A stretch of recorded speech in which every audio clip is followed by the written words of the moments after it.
What we're going to talk about today is our prime ribs here at the butcher shop and what might make them different than what you might see somewhere else downtown. First of all, we're going to start right here. This is our choice grade prime rib. Nice marbling throughout, excellent piece of meat. Over here to our right, we have a prime grade prime rib. You can see there's a little bit more marbling throughout the ribeye here, even better. Less than 2% of the cattle grade out at prime. This is a fantastic piece of meat. What we're going to show you today is what we do here that makes it a little bit different. We're going to start right here with the choice prime, and we're going to take off this skin that sits on top of this rib. It might not look like a lot, but we're going to take this skin off here, this little felt. I'm going to peel this layer off. What that's going to do is it's going to make it cook a little bit better for you, and you're not going to deal with that skin being there when it comes time to eat it. We're going to pull that off, get it out of the way, and give you a little bit better prime rib for that. Alright, now that we've got that out of the way, we're going to address the back of it. When they bone these things out at the plant, leaves a little bit of bone scab on the back. We're going to remove that also, so that's not on your prime rib.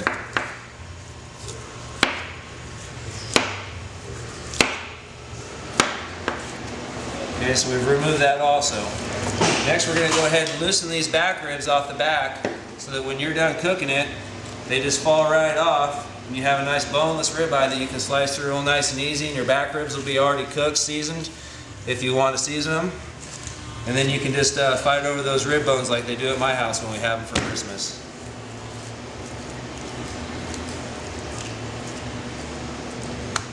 Okay. Now that we have those removed, we're going to go ahead and tie them back on to hold this roast in form so it cooks evenly, it doesn't flatten out during the cooking process. And when you cook these, I always cook them rib side down. That's the best way to do it.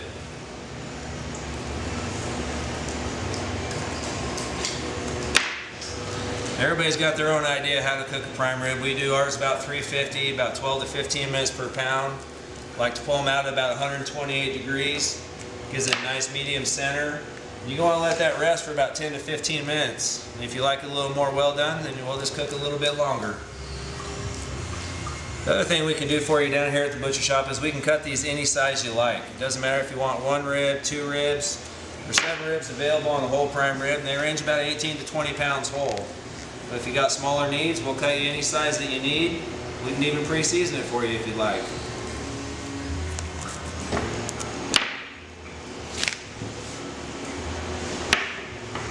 Alright, so now we got it all tied up.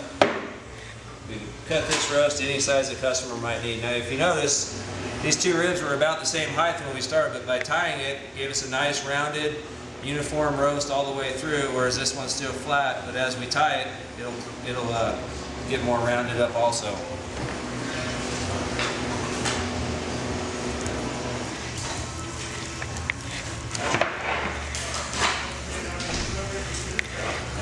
Now you got a nice beautiful prime rib roast, nice marbling throughout the center. Everything's ready to go. When it's done cooking, just going to cut these strings, peel them out of the way. Now you have this nice boneless ribeye. If this was cooked and ready to go, all you'd have to do is get out your nice sharp knife in the kitchen. You can cut it right into steaks for your family. Just to show you the difference between a choice and a prime for the marbling, we'll go ahead and cut this one before it's tied just so you can see the difference. Now, this is the prime one.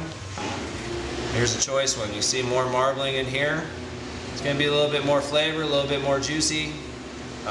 Overall, great piece of meat.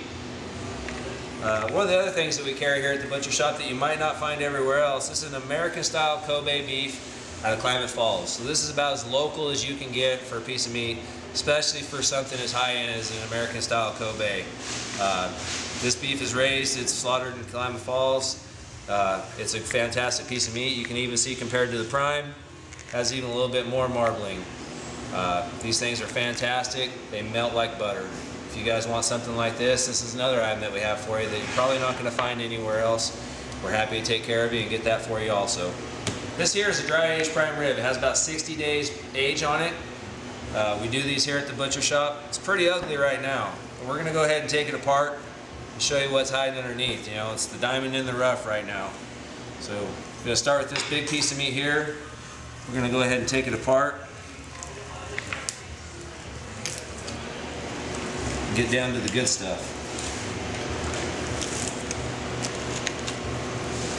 You can already see the color change when we take the bones off the back and expose the meat that's been dry aging in there.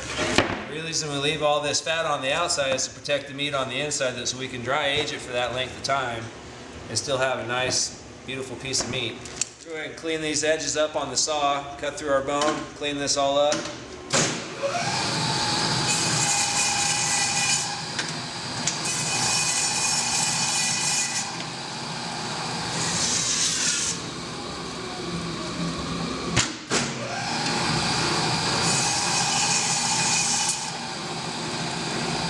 Alright, see the difference there.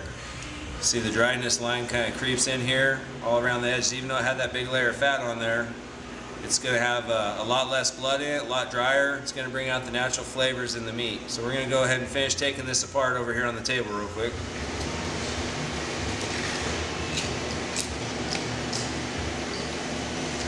Alright, we got all that age cleaned up off our ribs now. Again, we tie these up just the same as we do the other prime ribs.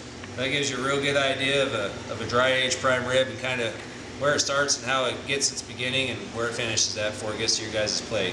These are probably going to cook just a little bit faster because the lack of moisture has been extracted through the natural aging process. So probably going to cook a little bit faster. If you normally cook about 10 to 15 minutes, you might want to be in that 8 to 10 minute range instead of that 10 to 15 minute range.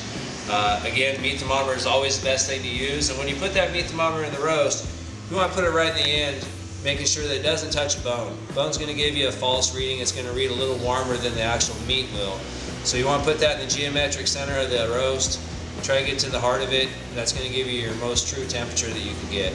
These are some of the prime ribs that we offer here at the butcher shop. Appreciate you guys taking the time to watch this video. You guys have a Merry Christmas and a Happy New Year, and thank you to all of us for the butcher shop.